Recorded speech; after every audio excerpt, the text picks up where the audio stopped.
Ya, baik ya. Bismillahirrahmanirrahim. Assalamualaikum warahmatullahi wabarakatuh. Selamat siang buat kita semua.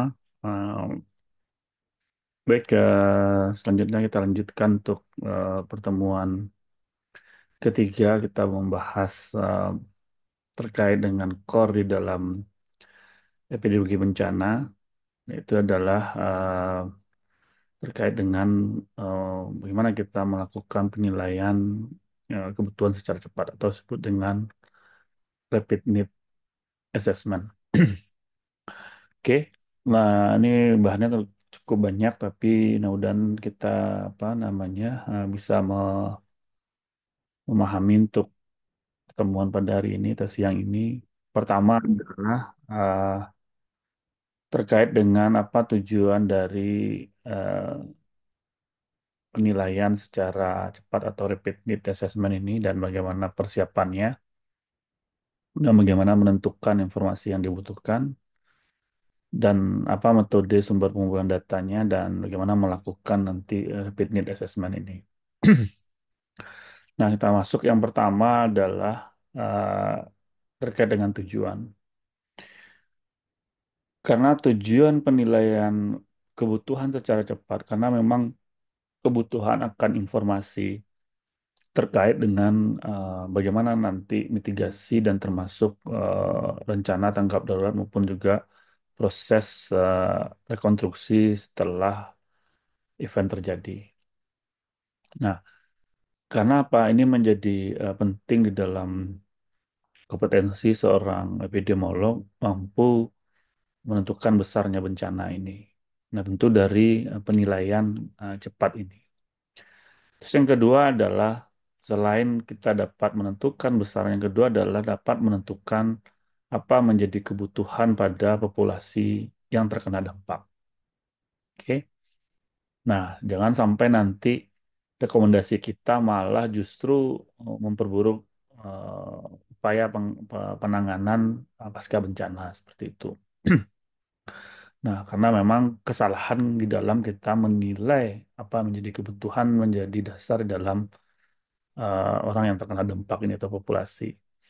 Nah, yang ketiga adalah menentukan prioritas dan tujuan untuk melakukan tindakan. Karena rekomendasinya di situ menjadi sebuah bentuk action yang dilakukan untuk skala prioritas. Nah, yang selanjutnya adalah bagaimana nanti kita dapat juga mengidentifikasi. Nah, ini yang tadi saya sampaikan di awal, permasalahan Kesmas atau kesehatan masyarakat yang telah ada sebelumnya. Nah, ini yang repot nih ketika aplikasi ini kita lakukan di lapangan, ketika kita berkoordinasi dengan pihak terkait ya, atau stakeholder terkait, apakah nanti dinas kesehatan atau puskesmas dan lain-lain. Nah, banyak informasi yang sebelumnya ini tidak ada. Nah, yang di problem adalah data hilang, semua nggak ada. Nah, itu yang terjadi ketika bencana terjadi. Akhirnya apa? Nggak ada dasar kita di dalam mendapatkan data sekunder atau data sebelumnya.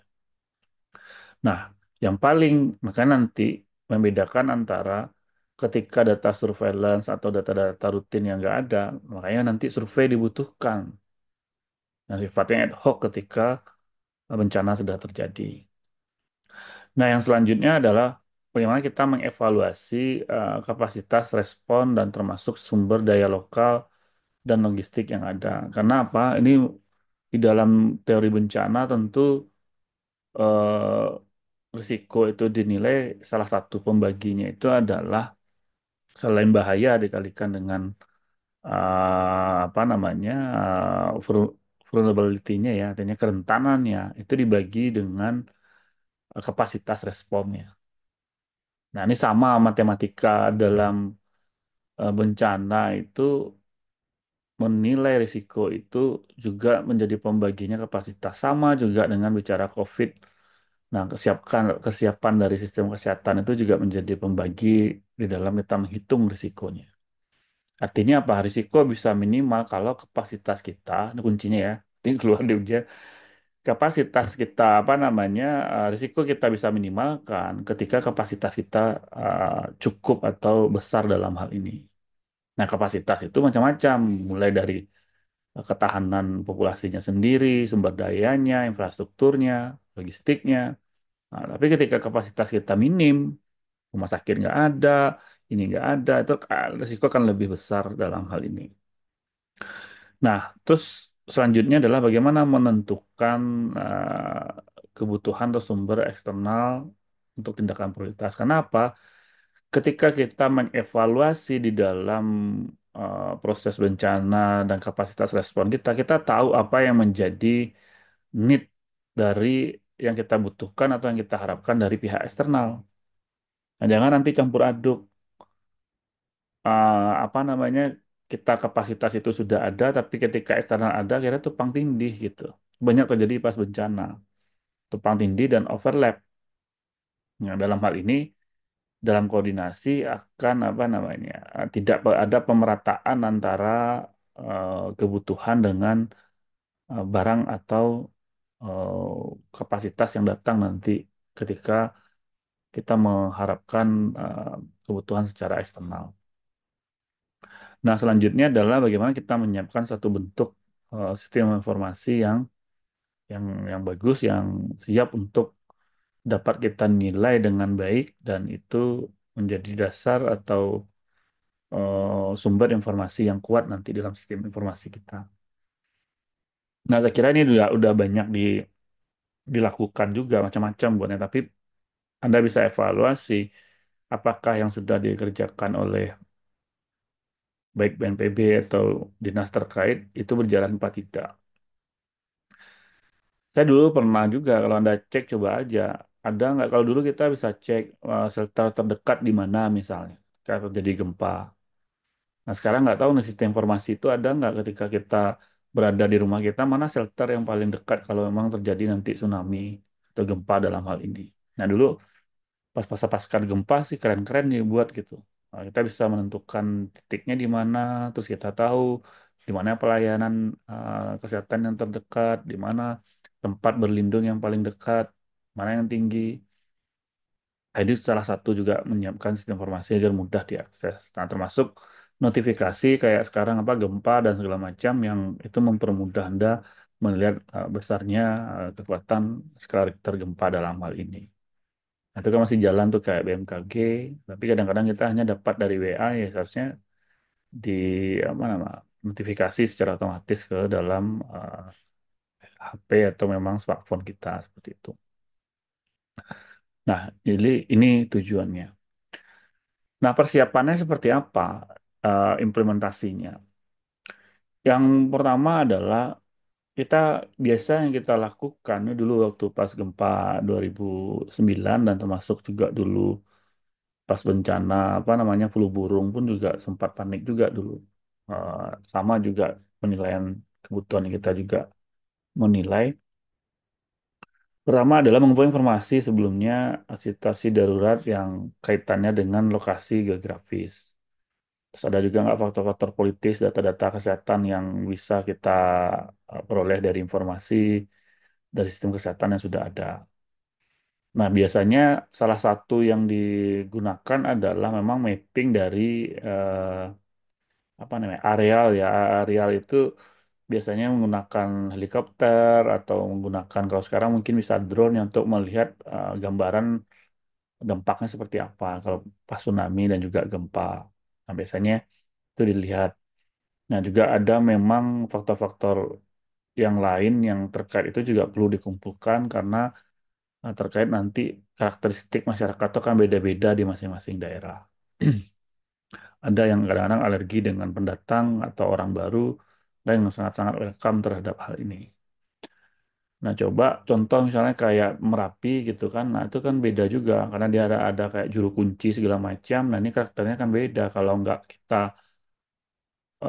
apa nama memahami karakter seperti itu, ya masyarakatnya nggak mau mengikuti apa nanti arahan maupun juga ini karena memang kayak Merapi itu kan dulu pernah Anda dengar kan Mbah Marijan itu selevel selevel siapa Hamengkubuwono aja nggak mampu menyuruh dia untuk turun saja karena memang situasi darurat karena kepercayaan juga. Nah ini nggak mudah. Nah kita pernah juga tuh apa studi banding di daerah sana sampai didokumentasikan. Seperti itulah kita harus memahami karakteristik ini. Ini persiapan sebelum assessment. Nah, yang selanjutnya adalah kita coba untuk mengkonfirmasi semua informasi dengan ya terkait misalnya ada lembaga internasional, baik pemerintah maupun juga NGO. Karena ini penting untuk koordinasi ini agar memang tadi informasi itu komprehensif dan tumpang tindih. Nah, NGO biasanya juga meminta informasi dasar atau informasi-informasi data sebelumnya untuk dia juga menelaah ya, nanti asisten yang dibutuhkan dari pihak internasional maupun juga humanitarian atau kelompok atau organisasi kemanusiaan. Nah, kalau kalau sifatnya gempa bencana yang besar kayak tsunami dan segala macam itu macam-macam aja yang datang gitu loh. Baik terkait dengan sifat darurat, ada yang prosesnya yang sifatnya rehabilitasi. Pernah waktu itu saya punya teman di Aceh, atau tsunami Aceh itu, sampai gajinya 14 juta sebulan. Zaman zaman-zaman itu 14 juta sangat besar sekali. Kerjaannya cuma membuat apa ya? Karena kebetulan dia di hire oleh UNICEF. UNICEF itu punya dana besar. Sampai dia cerita ke saya gini, Pak Dev, dia bilang, saya disuruh ya sebagai program manajer bagaimana menghabiskan uang 2 miliar per hari gitu. Bingung kan? Mana, Pak? Dan dia itu di bidang pendidikan dan itu pasca bencana. Nah, akhirnya apa? Tentu kan dia berpikir, karena dia nggak tahu UNICEF tahunya Anda seorang program manajer, buatlah apa terkait dengan itu. Nah, dengan Anda bisa aja nanti di hire kalau Anda apply ke NGO kayak UNICEF, UN kerja di situ. Anda kerjanya kadang-kadang memang berpikir kita kreatif coba. Dan orang NGO sendiri pun juga nggak tahu apa yang dibuat karena dia hanya goalnya mungkin satu aja, dia punya dana terus bagaimana proses recovery ini cepat gitu kan. Nah, makanya dia hire orang agar memang apalagi dia biasanya yang paling kuat tuh hire dia orang harus lokal gitu. Artinya harus orang Aceh, dia paham karakternya gitu. Nah, sampai teman saya ini bilang, ya akhirnya saya buat kan ini ada kegiatan sebagian dana itu ada yang diberikan mungkin program beasiswa, oke karena dia UNICEF waktu itu kan UNICEF kan terkait pendidikan. Nah, ada juga dibuat kegiatan-kegiatan edukasi seperti itu. Nah, bayang Pak Dev, pokoknya habis 2 miliar per hari gitu. Saking banyak duitnya gitu kan. Nah, berapa orang yang akan di ini. Nah, saya berpikir juga karena memang dulu pas waktu apa ya C itu juga ya kayak ada juga NGO yang khusus untuk bagaimana akses apa namanya recovery akses listrik dan juga apa electricity ini dengan telekomunikasi. Dan saya ingat betul kan ada juga UN yang bidang untuk rehabilitasi untuk konstruksi atau infrastruktur itu beberapa BTS yang dibuat karena orang untuk menjangkau informasi itu atau dicari orang yang benar-benar ini. Nah di sini nanti nah ini pengalaman dulu ya memang perlu eh, koordinasi ini menjadi kunci dalam bencana. Nah di dalam nanti identifikasi informasi yang dibutuhkan ini sama dengan kayak model reportnya gitu memang mulai dari informasi latar belakangnya, profil demografi, nah, terus bagaimana profil kesehatan masyarakatnya, status kesehatan, uh, lingkungan, nah, termasuk juga need and available resources ini apa yang tersedia, kebutuhan yang dan apa yang dibutuhkan. Nah, baru nanti future prospect ini adalah pada masa akan datang apa yang akan perlu diharapkan atau memang akan ditangani yang kita butuh asisten dari pihak eksternal seperti itu. Kita lihat contohnya. Nah, dari identifikasi informasi yang dibutuhkan, nah nanti adalah yang pertama dalam tadi kan persiapannya ya. Ini saya bagi ini persiapan identifikasi. Nah, ini pelaksanaannya bagaimana?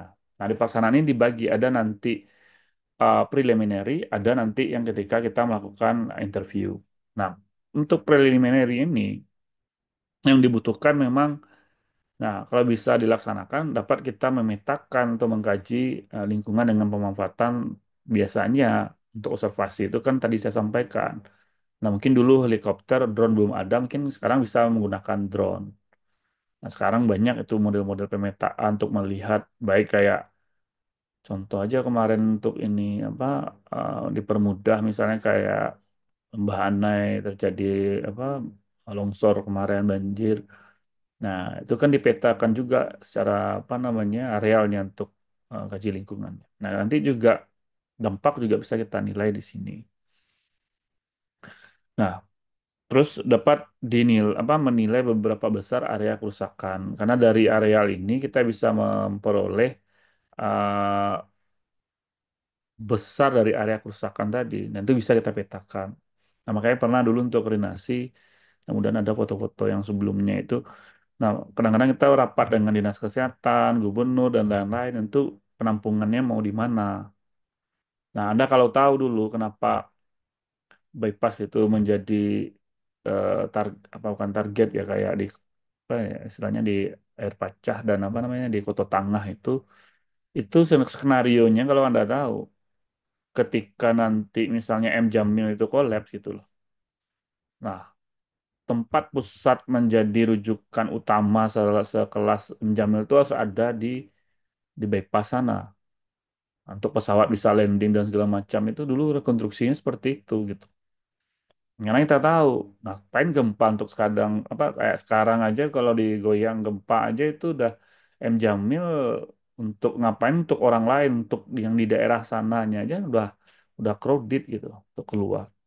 Nah, mudah-mudahan aja nih katanya PJKA udah ngasih ke M Jamil untuk dibeli untuk perluasan. Karena itu jadi rujukan utama. Nah, jadi dicarilah tempat paling aman. Nah, untuk pemetaan itu dibutuhkan skenario-skenario itu. Nah, seharusnya kan kalau memang ini sudah ada dokumen-dokumen dari BPBD atau pemerintah sendiri, nah itu kan bisa juga jadi rujukan. Nah, jadi nanti makanya apa? Emergency plan itu ada gitu loh. Siapa yang akan bertanggung jawab, siapa yang akan bergerak, siapa komando yang akan diambil. Nah, pelaksanaan di lapangan itu juga ketika kita melakukan nanti wawancara, ada bagian nanti adalah interview itu memang dibutuhkan informasi itu dari stakeholder sendiri, ya artinya kalau kesehatan masyarakat, artinya dari Ambukesmas atau dari dinas, nah pekerja kesehatan, tokoh masyarakat, ya kan? Nah ini kita dapatkan nanti bagaimana informasi dan juga kondisi dan respon yang dari daerah sendiri. Jadi memang banyak nanti ada yang sifatnya kuantitatif kalau dalam riset, ada yang sifatnya kualitatif. Nah, dia juga mengidentifikasi bagaimana individu atau kelompok yang yang nanti apa namanya yang kita bisa kondisikan mana yang dia terancam atau yang rentan dalam hal ini. Nah, oke. Nah, terus ini dalam konteks pelaksanaan nanti kita melakukan wawancara. Nah, jadi sama apa yang kita kerjakan. Selain kalau wawancara tentu ini sifatnya ad hoc. Sedangkan kalau yang kita nanti mengumpulkan data record, ini disebut dengan apa review existing record. Artinya apa? Kita mereview dari dokumentasi data-data yang ada. Nah, dari foto-foto, data-data kesehatan, data profil, itu penting sekali. Nah, before and after disaster itu salah satu model metode komparatif di dalam studi kita, melihat impact-nya.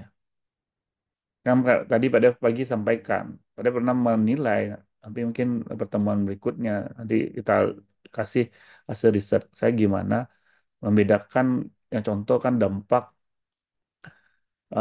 gempa terhadap kesehatan reproduksi itu sampai saya menilai kontraseptif switching istilah. Jadi menilai bagaimana orang mengakses kontrasepsi sebelum dan sesudah bencana.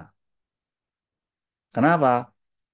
Salah satu yang dinilai juga itu terkait dengan karena memang salah satu kebutuhan bencana juga yang kita lihat itu adalah kebutuhan biologisnya dan memang itu terputus gitu loh.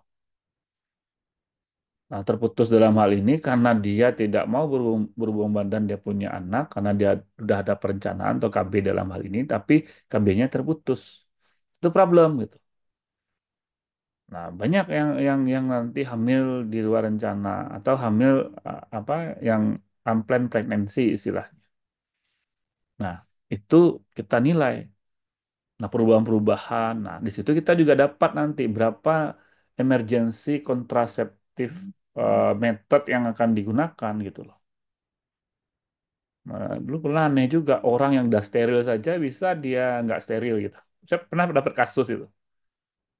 Nah, ternyata itu memang jarang, tapi saya menarik juga itu masuk dalam apa ya di jurnal saya itu masuk bahwa oh ya sampai editor jurnal bilang kok ada sih orang yang sudah steril bisa bisa nggak steril gitu kan setelah bencana. Ternyata memang dia dulu kan sterilisasi menggunakan cincin, cincinnya ini yang lepas gitu. Apa karena traumanya atau memang kondisi ininya ya itu menjadi menarik untuk kita teliti. Nah, sebenarnya kalau mau lanjut itu juga menarik. Ya, karena apa istilahnya ada beberapa yang banyak studi-studi nanti Anda jadi tugas Anda nanti saya jelaskan di akhir pertemuan ini. Dia menilai kalau data record bagus. Coba contoh, siapa yang dulu hamil di 2009 itu yang berapa persen orang yang hamil itu yang berhasil bayinya nggak meninggal gitu. Nah, tuh kalau di studi tempat lain itu di follow up gitu. Nah, bagaimana tumbuh kembangnya? Itu kan lihat juga tuh. Itu bisa melihat. Jadi jangan ada salah, bisa saja kan judul nanti ini efek apa namanya? Efek of Sumatra apa 2000 earthquake terhadap apa tumbuh kembang anak sampai long term effect gitu loh. Nah, ada yang peneliti di Aceh juga ada yang seperti itu. Tapi yang problem kita adalah yang tadi pada sampaikan di awal, pas ketika ditanya datanya ada nggak ada, udah hilang semua Pak pas gempa. Itu kalau ada tanya data sebelum 2009 itu rata-rata nggak ada semua gitu. Nah, kita puskesmas, dinas, kolab Pak nggak ada gitu. Nah, apalagi ditambah data itu nggak cloud kan kalau hanya on base dari PC atau laptop hilang segala macam rusak, udah. Nah, selamat deh semua tuh nggak ada yang bisa kita kaji. Nah, itu problemnya di situ. Nah, tapi kalau sekarang mindsetnya udah rubah, data itu udah di cloud dan segala macam, nah itu menjadi informasi yang berharga ketika kita tadi bicara before and after tadi. Oke? Nah, selanjutnya adalah ada istilah yang tadi bicara review existing record, berarti kita mereview data yang ada. Nah, ada kita nanti melakukan visualisasi dari eh, penilaian yang kita lakukan pada rapid itu bicara istilahnya kita menginspeksi bagaimana kita akan mengatur nantinya. Nah, karena memang rapid need itu jangan Anda berpikir timnya nanti hanya epidemiolog saja, enggak, tapi itu tergabung dari misalnya disiapkan oleh pemerintah itu tergabung eh, berbagai apa namanya bidang ilmu. Nah, tentu kan kapasitas kita juga memahami ini untuk memberikan masukan-masukan tadi. Nah, jumlah orang terlibat, infrastruktur dan sumber daya lokal. Ini kita bisa lakukan detail untuk melihat visualisasi bagaimana bentuk penampungan, pengungsian. Nah, ini nggak mudah bagi Anda karena memang ada yang benar-benar masih dalam kondisi yang belum siap untuk melakukan namanya tempat penampungan seperti itu. Nah,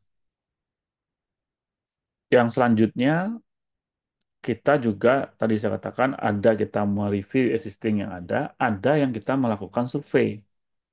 Nah, survei ini adalah data dukung untuk melakukan secara cepat bagaimana nanti kita dapat menambahkan dari data survei ini data-data yang masih yang apa ya, yang belum ada dari data yang existing gitu loh. Existing itu kan data yang sudah ada sebelumnya, yang eksis kan gitu. Nah, ini mencukupi.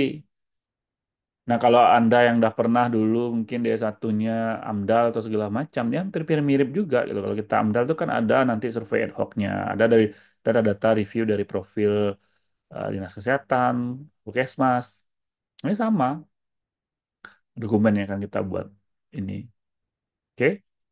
Nah, terus nanti di dalam pelaksanaan kita juga mempersiapkan yang artinya yang data ongoing tadi, yang ESIS tadi. Nah, hasil penilaian digunakan untuk mempersiapkan sistem informasi kesehatan, itu sebagai dasarnya, dan nanti data kita kumpulkan dan yang sedang berjalan atau yang ongoing istilahnya, menambah informasi yang kurang, namanya menyediakan informasi yang valid, dan jangan sampai terjadi missing data di situ. Dan untuk menentukan nanti prioritas untuk program.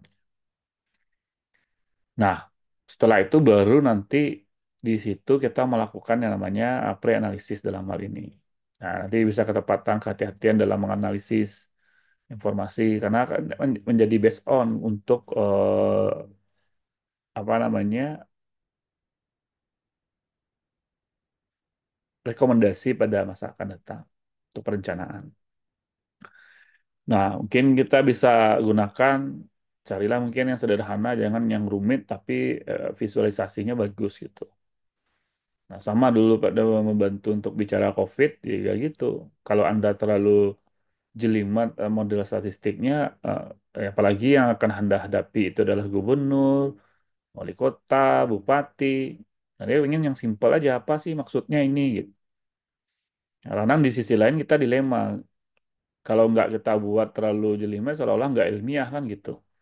Nah, tapi jangan nggak, Anda jangan buat yang jelimet. Bagaimana data ini bisa berbicara dan juga menggugah dan itu akan merubah kebijakan gitu. Nanti kita lihat contoh-contohnya mungkin minggu depan kita bisa lihat. Oke, nah nanti hasilnya mungkin juga dibandingkan dengan nilai referensi atau standar normal serta kesimpulan dan dari analisis ini kita bisa meningkatkan pemahaman bencana untuk membantu respon yang diinginkan. Nah, ini saya kira yang menjadi ujungnya adalah bagaimana finding itu kita report. Nah, makanya selain report finding itu adalah bagaimana kita melaporkan dari hasil temuan kita. Nah, selain tadi analisis, ya, yang penting kita mendiseminasikan kajiannya harus dibuat secara cepat mungkin dan distribusikan segera. Nah, kebutuhan inilah sama dulu. Kalau ini kan kalau contohnya kan kayak bencana alam, kayak COVID itu waktu dulu saya diminta Pak Rektor itu melalui Pak Gubernur diminta itu karena kepanikan kepala daerah. Orang misalnya udah buat nih kapan nih mau melandai ini bagaimana ke depan? Apakah kita mau tutup jalan atau mau apa namanya mau dirumahkan nih orang semua?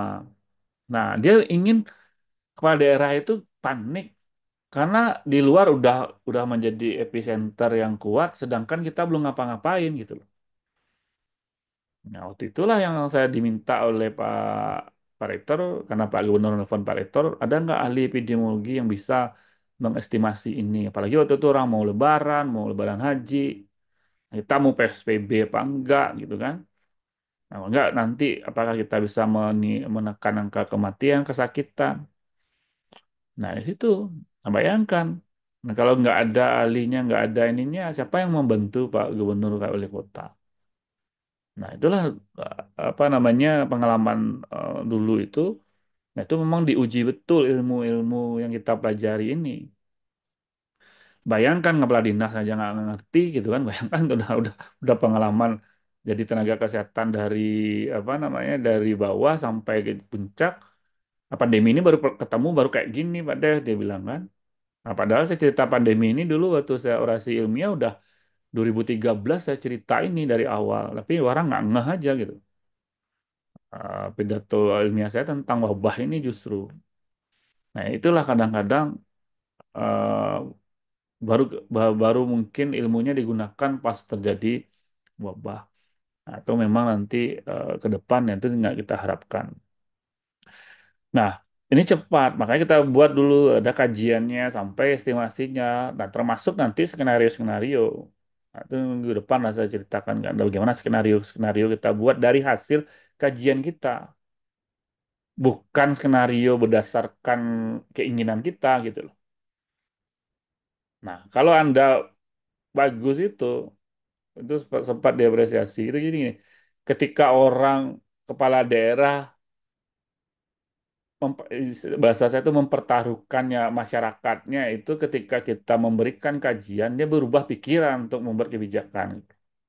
Itu baru sukses tuh kategorinya, ya kan? Nah, sampai saya bilang debatnya ya kalau ya yang penting kita apalagi kita sebagai akademisi apalagi Anda nanti sebagai nakas atau akademisi juga nah, diberikan ini estimasi kita seperti ini. Tapi banyak yang nanti ada minggu depan lah ada yang ingin cerita. Banyak yang apa namanya yang apa namanya yang istilahnya orang dulu underestimate ketika saya buktikan itu terbukti gitu loh. Nah, sampai wartawan itu kan sampai wartawan gini Raswan atau dulu Pak Dew banyak kecen di apa pas Zoom meeting itu sebentar lagi Solok 2 hari 2 hari setelah saya ngomong itu langsung nge-break karena hanya nunggu waktu aja kalau kita paham ilmunya nunggu waktu aja gitu karena memang data saya itu udah terlihat bagaimana network antara apa penularan dari satu orang ke orang yang lain dan saya mempercayai data itu valid digunakan dan ini kita kita uji dan kita coba analisis kan gitu. Nah, sampai juga ketahuan kayak Bukit Tinggi yang istilahnya nyuruh-suruhan datanya itu ketahuan juga karena enggak ada yang ibaratnya gini, ketika kita estimasi, ketika dia melaporkan ada underestimate gitu loh. Nah, berarti ada data yang dibohongin, sedangkan estimasi kita nggak mungkin perkiraannya seperti ini. Itu epidemiolog harus mampu apa, membuat intelijen seperti itu. Nah, disitulah waktu itu heboh. Nantilah yang ke depan saya ceritakan nggak Anda sambil nanti. Ini contoh aja bicara report planning biar nanti apa ya kepala daerah atau stakeholder itu meyakinkan bagaimana nanti kebutuhan akan dinilai dengan cepat dengan hasil kajian kita. Oke? Nah, ada pertanyaan nggak sampai sini? Sebelum kita masuk yang kedua. Nah, ini sampai nanti apa rekomendasi. Nah, kalau nanti rekomendasi, kadang-kadang orang minta konkretnya. Ah, bagaimana skenario yang akan kita buat, Pak, Bu, gitu kan? Nah, itu kita tawarkan. Ya, sama kayak kayak paling sulit untuk COVID itu kayak apa nih, membuat kebijakan apa sholat jaga jarak aja itu minta ampun perdebatan. Padahal saintifiknya nanti saya jelaskan kan, tapi ke depan lah. Udah jelaskan kajiannya jurnal dan segala macam itu probabilitasnya ya tergantung Pak Gubernur saya bilang. Nah, MUI udah mencak-mencak wah, nggak ini gitu. Nah, kalau dia pemikirannya yang paham ya ya udah gantung lah.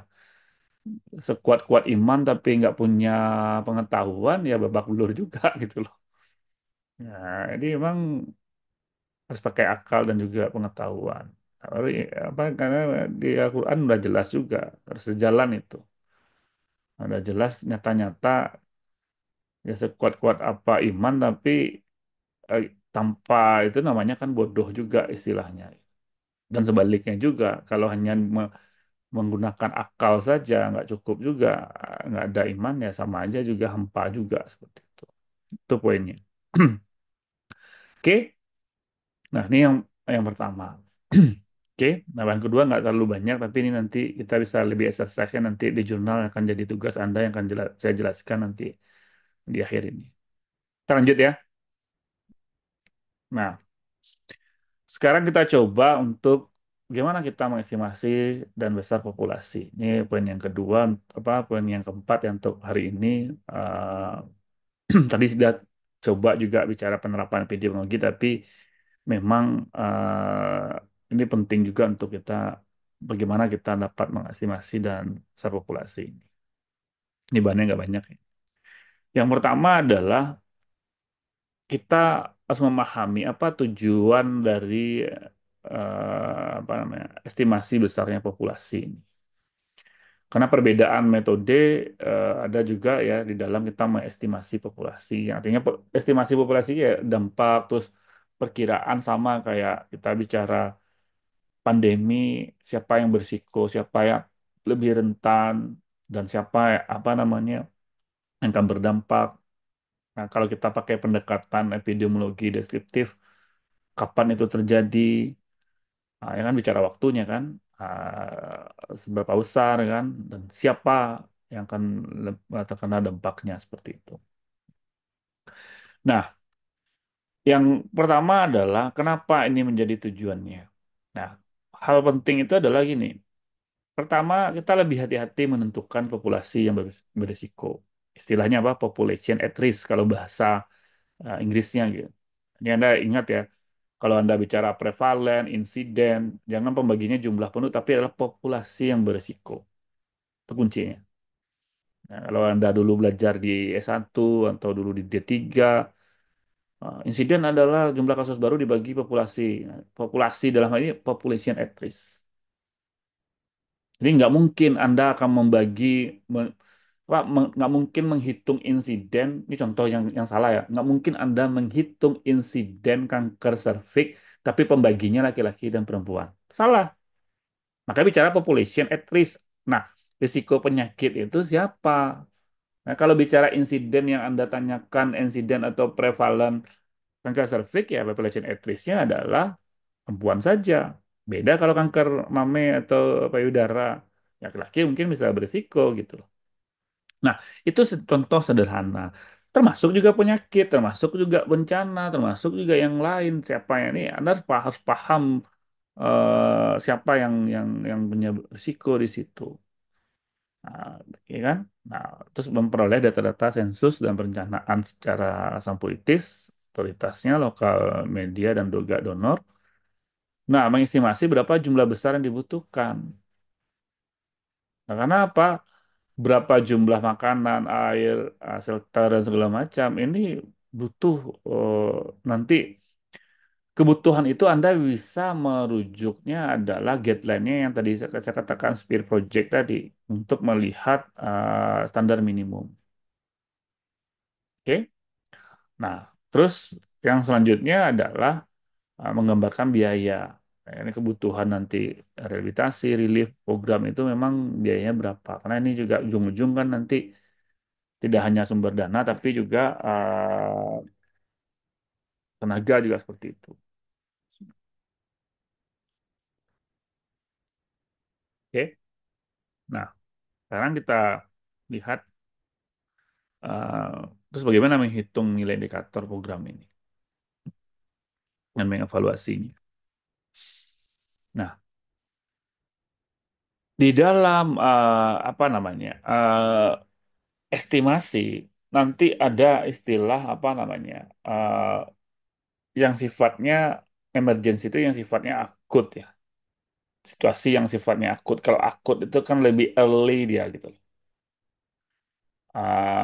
Dan itu bisa kita gunakan survei atau metode sampling untuk rapid need assessment karena dia sifatnya akut emergency situation. Nah, kalau yang kronik itu biasanya kan extended period long term gitu, panjang dia. Nah, ini biasa bisa kita menggunakan data untuk melihat itu adalah data sensus atau sistem registrasi atau vital statistik yang ada di daerah atau di provinsi yang mencakup keseluruhan. Nah, jadi tadi kita belajar rapid need itu lebih ke akut emergency situation. Sedangkan yang chronic emergency situation itu bisa kita dapatkan peroleh metode estimasi itu adalah menggunakan sensus dalam hal ini. Oke. Nah, ada pertanyaan nggak sampai sini? Nah, kita bisa lihat ini bahannya nggak banyak kayak ini karena ini lihat contoh. Kita lihat contohnya lagi. Nah, ini coba saya coba apa? Lihat.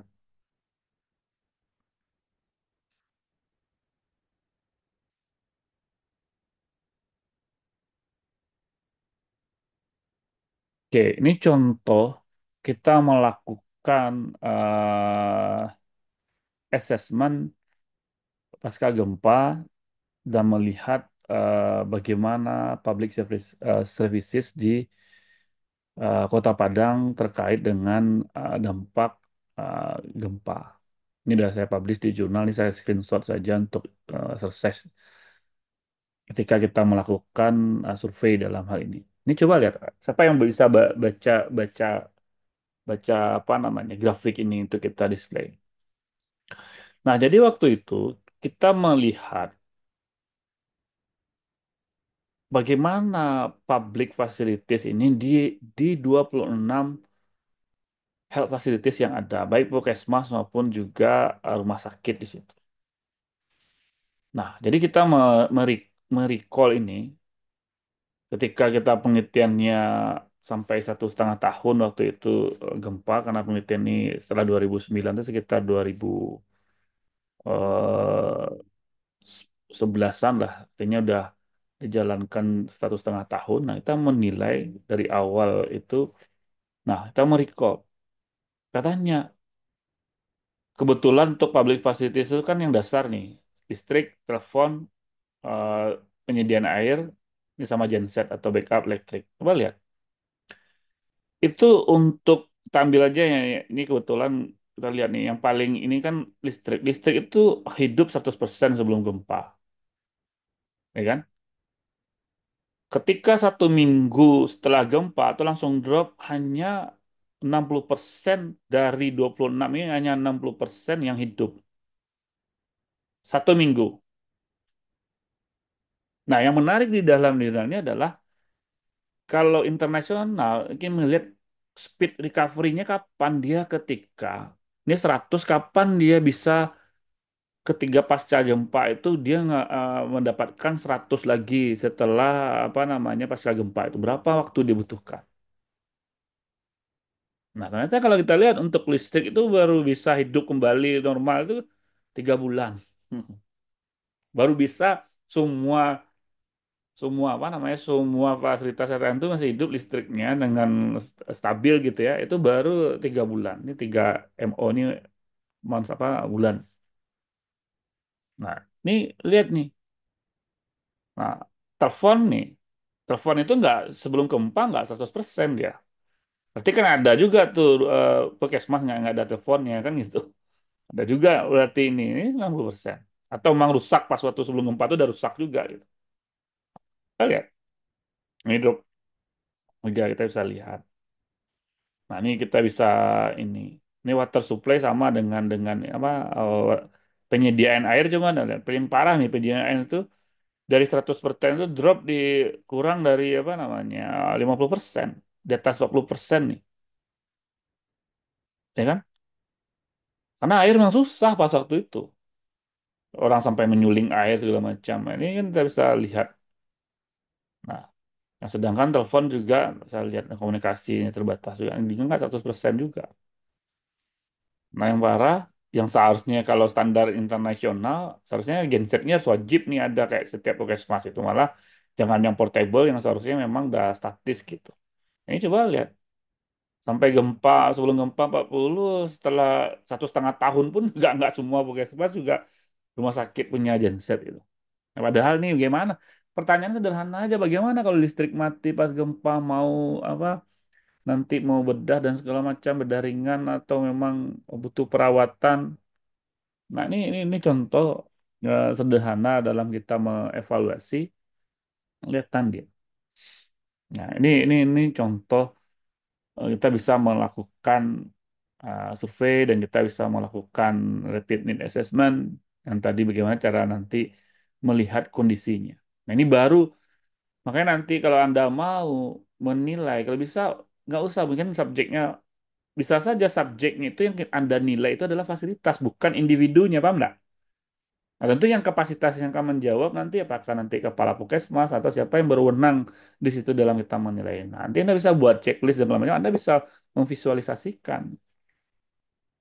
Ayolah kalau bisa yang apa 5 ini 6 orang ambillah nanti salah satunya ini untuk ini apa tesis Anda dan bisa saja kan Anda menilai kesiapsiagaan institusi kesehatan atau fasilitas kesehatan menghadapi megatrust gitu kan bisa saja Anda membuat itu. Jadi nanti lihatnya megatrustnya Anda review apa itu megatrust kapan itu terjadi dan dilihat. Atau Anda ambil spesifik kalau nggak terlalu umum ya, karena memang public facilities itu wajib atau nanti yang lain gitu loh yang spesifik Anda bisa menilai.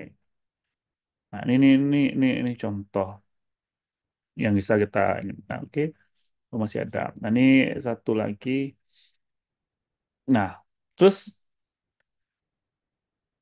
ketika kita bisa menilai before and after itu, nah, nanti analisis kita bisa bisa apa namanya bisa menggunakan semacam dia kayak eh, mirip ya kayak matching case control, tapi memang kita bicara before and after.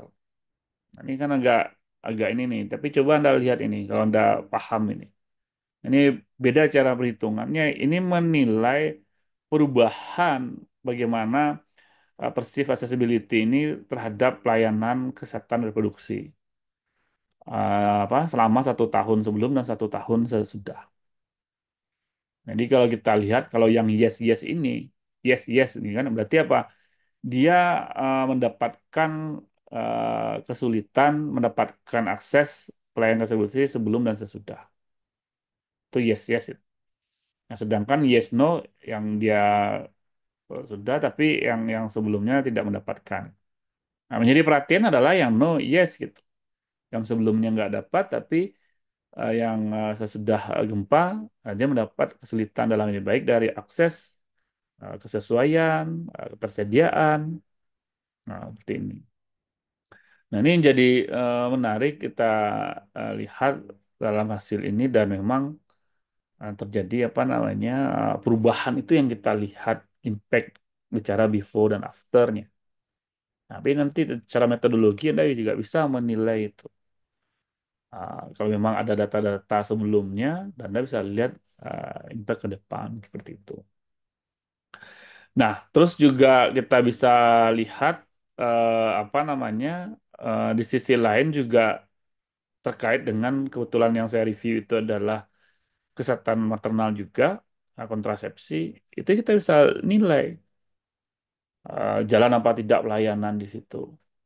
Nah, coba Anda lihat nih, ini sama modelnya apa terkait dengan tadi apa namanya publik fasilitas tadi.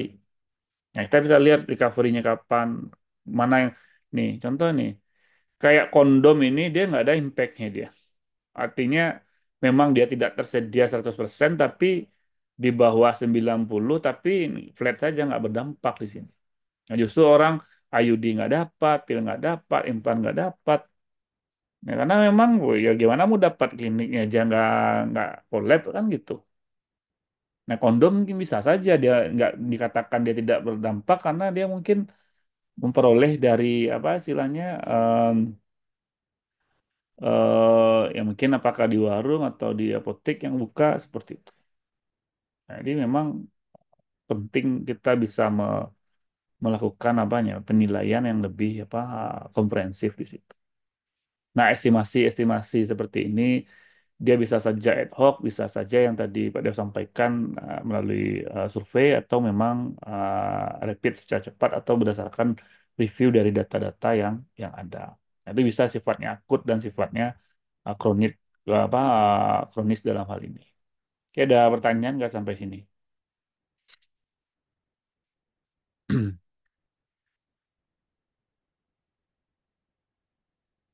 Nah, jadi tugas Anda nanti, ini minggu depan pada ingin jelaskan ke Anda terkait apa namanya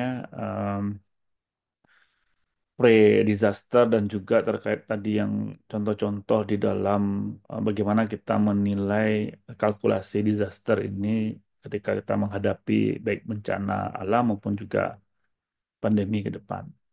Nah, ini coba Anda catat. Nanti di dalam tugas yang perlu Anda siapkan secara individu, itu pertama adalah Anda minimal Anda cari apa namanya jurnal. Kalau bisa paling maksimum tuh 3 tahun terakhir. Berarti kalau 3 tahun terakhir itu minimal jurnal tahun 2022. Oke. Nah, yang nanti mungkin dari kalau bisa PJ tolong dibagi supaya kita nanti nggak sama gitu. Tentukan dulu Anda yang berenam ini eventnya apa. Nanti misalnya contoh tadi ngambil misalnya tsunami. Ya, Yunita ngambil tentang gempa bumi. Nanti Sabila ngambil tentang apa namanya longsor misalnya. Eventnya kalau bisa beda-beda. Nah, tapi yang akan dilihat nanti Anda cari jurnal yang terkait bencana itu eventnya apa dan terkait yang akan dibahasnya apa. Contoh yang tadi Pak Dev sampaikan ini yang tadi kayak paper Pak Dev ini kan eventnya kan gempa bumi nih. Coba lihat. Ini kan gempa bumi, jelas eventnya kan. Uh, Earthquake di sini. Sedangkan nanti related yang dibahas adalah bicara kesehatan reproduksi. Nah, Anda juga nanti bisa misalnya gempa bumi ditentukan itu, misalnya tari ngambil misalnya gempa bumi terkait dengan kesehatan lingkungan dan gizi. Ada dua ya. Dia tetap event yang gempa bumi, tapi dia ngambil gizi dan apa namanya tadi kesehatan lingkungan misalnya. Nanti si Vivin ngambil tentang apa badai Katrina misalnya, tapi dampaknya terhadap kesehatan reproduksi atau stunting misalnya. Itu menarik tuh. Karena apa? Menariknya biar Anda dapat idenya kayak apa dia apa namanya meneliti itu model konsepnya kayak apa. Pasti dia di dalam jurnal itu pasti ada eventnya. Tapi saya berharap ada yang ngambil konflik satu karena konflik ini apa agak lumayan ruwet juga, agak berbeda dia dengan bencana alam dan pandemi. Pandemi juga boleh diambil. Nah, terkait apanya nanti relate-nya gitu. Tapi jelas eventnya apa, event dalam hal ini tentu kan bencananya apa, atau kejadiannya apa, kejadian bahayanya apa. Ya, kecelakaan industri kalau ada juga nggak apa-apa. Kita ingin memahami dengan keberagaman itu, Anda akan tahu metodenya seperti apa dan model apa namanya, model riset itu seperti apa dia menilai. Ada yang long term, ada yang sifatnya tadi bilang akut, dia cepat gitu. Nah, supaya ada ide itu bisa Anda ambil juga nanti di dalam tesis mana yang cocok bagi Anda. Anggaplah kalau kita menilai di pasca bencana ini seperti apa mungkin Mbak Dev yang kita akan nilai untuk mitigasi atau persiapan atau minggu depan. Oke. Nah, yang jadi problem nih menjadi problem Mbak Dev adalah karena waktunya cepat gitu loh. Kenapa kita katakan waktu cepat? Ini ini udah pertemuan keempat.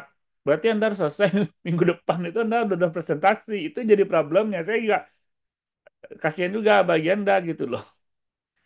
Karena memang biasanya padahal kan Mbak materinya kan memang lebih banyak nanti ya karena memang kalau aplikasinya sih lebih banyak nanti ya minggu depan itu paling ya mungkin satu pertemuan dua pertemuan untuk melihat contoh-contoh apply epidemiologi kayak apa yang mungkin pada jalankan mungkin nanti sama Bu Vivi juga ada pengalamannya apalagi Bu Ade tuh kalau timnya Bu Ade karena Bu Ade dari S1 sekarang ini timnya itu punya nah paling itu nanti ya sambil kita membahas review jurnal karena Anda di S2 emang dia target justru tadi risetnya sama nanti ya polisi brief untuk bencana itu yang harus Anda siapkan untuk magister gitu loh. Nah, itu bisa nggak minggu depan itu? Karena udah ready juga tuh minggu depan, Selasa depan berarti udah ready. Karena kita udah mau selesai kan pertemuan terakhirnya kan minggu depan tuh udah tiga terakhir tuh sampai siang. Nah ini gimana? Ada tanggapan nggak? Insya Allah nggak apa-apa sih Pak. Mau nanya aja Pak. Berarti tiga pertemuan selanjutnya tuh Bapak semua berarti Pak sama Iya, Ibu Vivi berarti habis UTS ya Pak ya. habis UTS sama Bu Evi nanti. Nah, yang jelas gini, Anda nggak perlu translate, tapi Anda siapkan mungkin PowerPoint-nya. Nah, terus jurnalnya nanti tolong dikirim di grup kalau kita buat grup biar pada baca juga gitu biar nanti ada pada komen Anda pemahaman Anda terkait dengan itu seperti apa gitu. Nanti karena siapkan dua berarti kan dalam satu PowerPoint itu ada dua dua jurnal yang Anda buat reviewnya gitu. Nah reviewnya itu jangan kalau kalau nggak kita sepakatnya kalau nggak nanti Anda terlalu banyak itunya. Kalau bisa gini aja dalam slide nanti masing-masing itu satu jurnal itu mungkin 5 slide gitu loh. Berarti kalau dua jurnal Anda buat berarti masing-masing Anda 10 slide aja. Nah, 5 slide itu anggap aja lah, mungkin 11 lah, cover awalnya aja gitu nama. Nah, yang 5 itu masuk pertama mungkin satu slide bicara latar belakangnya, satu slide mungkin bicara metodenya, terus hasil dan pembahasan dan kesimpulannya gitu loh. Satu-satu slide aja, nggak usah terlalu banyak. Tapi itu papernya harus Anda kirim gitu loh, biar kita baca juga sebelum Anda presentasi nanti melalui online juga gitu. Bisa ya? Nah, cobalah nanti dalam ini karena maraton seperti ini, ya Anda itulah penugasannya nanti yang kita apa namanya pahami. Nanti baru banyak ceritanya, sama nanti. Jadi mungkin kita ambil aja, mungkin pagi kita materi dulu, habis itu pas siangnya baru presentasi gitu loh. Nah, mudah-mudahan bisa cukup materinya, case yang kita sampaikan nanti baru presentasi itu. Baru nanti setelah itu UTS mungkin Bu Vivi setelah itu setelah UTS-nya. Oke, ada lagi pertanyaan? Nanti nanti bahannya pada kirim semua nanti coba dirapikan dulu sama apa namanya RPS-nya. Sudah, Pak. Oke, nah kalau sudah ya mungkin itu dulu bahan kita dan silakan ini kan masih ada sisa waktu untuk Anda searching jurnalnya. Tapi diskusi aja dulu, pada keluar diskusi aja dulu pembagian yang tadi eventnya apa terus terkait. Kalau bisa agak beragam biar nanti kita kaya ininya. Apa yang paling berat tuh nanti kita memahami metodenya itu, karena yang akan diambil metodenya. Tapi kalau bisa agak gemuk itu di metodenya gitu. Nah, terus gapnya kayak gimana? Dia apa sih yang menjadi research questionnya? Dia bisa menilai ini apa sih tujuannya akan menilai gitu. Nah, itu kan agak beda. Anda percaya sama saya, agak berbeda Anda mereview jurnal-jurnal yang biasanya umum gitu loh. Kalau bencana ini menarik gitu. Karena modelnya kayak deskriptif tapi luar biasa hasilnya. Ada yang dulu pernah pernah ya kayak kebakaran eh, hutan gitu, dia bencana kebakaran itu menarik juga dia review karena eventnya banyak gitu, ada kebakaran pada tapi dia kayak kohort gitu, tapi menarik juga kita lihat. Nah kalau kita dulu waktu asap asap apa di smog di kayak di Riau gitu kan itu menarik juga sebenarnya. Nah, tapi nggak pernah kita mau berpikir jangka panjang untuk risetnya. Orang-orang udah membuat pemodelan dan macam-macam untuk itu gitu. Oke. Nah, saya kira itu dan nanti ini hadir semua nanti pada apa secara manual saja absennya di SSO tuh nanti pada wajah menceklis semua hadir semua dalam hal ini. Oke, saya kira itu. Nah, silakan Anda diskusi pada keluar dan makasih atas perhatiannya. Nanti bahan dikirim nanti atau melalui tari atau nanti di grup. Oke, Assalamualaikum warahmatullahi wabarakatuh. Waalaikumsalam. Terima kasih, Pak. Terima kasih, Pak. Akan didiskusikan ya pada Pak Dev dulu. Oke. Baik, Pak.